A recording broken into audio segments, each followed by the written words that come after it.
कथाबुक मराठी या चॅनलमध्ये तुम्हा सर्वांचं मनापासून स्वागत। या लोकांना तुमच्या घरी बोलावू नका। हे लोक तुमच्या घरातील सुख समृद्धी हिरावून घेतात। घरी पाहुणे येणं शुभ मानलं जातं आणि येथे अतिथी देवो भवची परंपरा चालत आलेली आहे।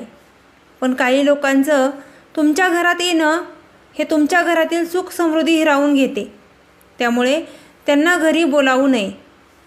यामध्ये एक स्वार्थी लोक। स्वार्थी लोकांना कधीही घरात बोलावू नये। स्वार्थी लोक फक्त स्वतःचा विचार करतात आणि त्यांचे लक्ष फक्त तुमच्या घरी येऊन तुमचा फायदा घेण्यावर असते। 2. द्विमुखी व्यक्ती। आचार्य चाणक्य यांच्या मते दुतोंडी असलेल्या लोकांना घरी बोलावू नये। द्विमुखी म्हणजे तुमच्या समोर एक गोष्ट बोलणे आणि पाठीमागे दुसरं बोलणे। अशा लोकांपासून दूर राहणं चांगलं, कारण ते नात्यात मतभेद आणि भांडणे करतात। 3.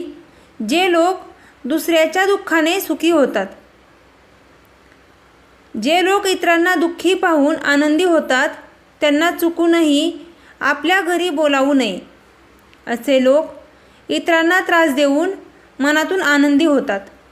अशा मानसिकतेच्या लोकांपासून दूर राहिलं पाहिजे। 4. कामापुरता मामा। तुम्ही अशा लोकांना तुमच्या घरी बोलावू नये, जे तुमच्या गरजेच्या वेळी तुमची आठवण करतात। असे लोक क्षुद्र असतात आणि त्यांचा अर्थ पूर्ण झाल्यावर ते अदृश्य होतात। कथाबुक मराठी या चॅनलमध्ये तुम्हा सर्वांचं मनापासून स्वागत।